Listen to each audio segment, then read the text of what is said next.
Hi guys, Diego here with another piano tutorial. Today we're gonna be covering major add 9 chords. Check it out.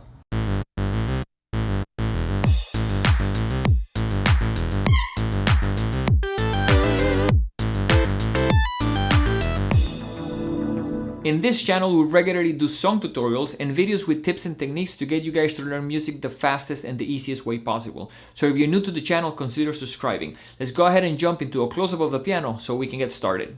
Hey guys, super excited to share major add 9 chords because they are really functional and they truly take your sound and make you sound so much better, so much more professional.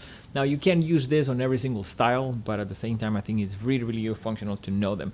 So let's take a regular C major chord, C, D, E, and G. Let me actually do it an octave lower. And what you want to add to this chord to make it an add 9 is the second note of the scale, or a D. So in this case we're going to do C, D, E, and G. Now, one thing that normally this is called a ninth because in the scale, which will be going from C to C, the note that you're adding is technically a D above it. So if this is the regular chord, technically speaking, the ninth would be, this is the octave, which would be another C, and then we keep on going on the degrees of the scale, and we get to a 9 on this side. But I think for the practical purposes of playing this, starting to practice, you can put it on the bottom, and they sound good that way as well. So the easiest way to think about it is play a major chord and add a note that is 2 steps from the bottom. So from C, I will go 1 step up and 2 steps up, and I'm gonna add that note.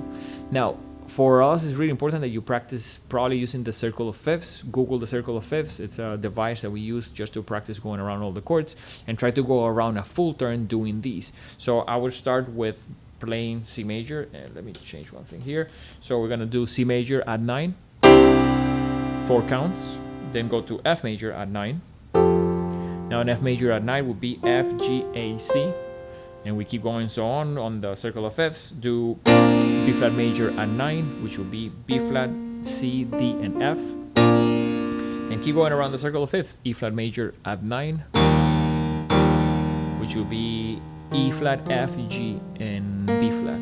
Now, once you can go in root position, and we have a video on inversions that you can watch also to get clear about what the inversions are. These are in root position. I would also try to practice them, especially in second inversion. I guess in my years of playing, I felt like chords in second inversion that are added 9 tends to be almost like a really pleasant sound. So for example, if we go back to C major, we have C major, then the second inversion will be G, C, E, and I'm adding the 9th up there right between those 2 notes. So that will be a C major add 9. Then if we go to F major add 9 in second inversion, and then B flat major add 9 in second inversion. Again, if you're not clear about inversions, go watch that video that we have covering them. And at the same time, by the way, this is not a beginner thing, so if you cannot play major or minor chords comfortably, you should definitely work on those first, because this is an advanced version of them, and it's like a more colorful way of playing them.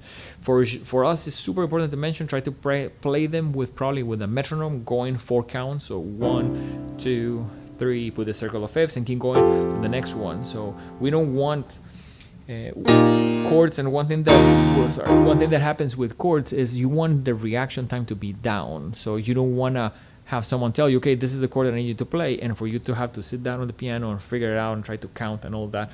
So chords need to be really fast, so for it to make sense and for you to be able to use them. So part of what we want is go around the circle of fifths once, twice a week to the point that you're going to memorize them, and then they're going to become very part of your vocabulary. So someone says, okay, can you play G major at 9?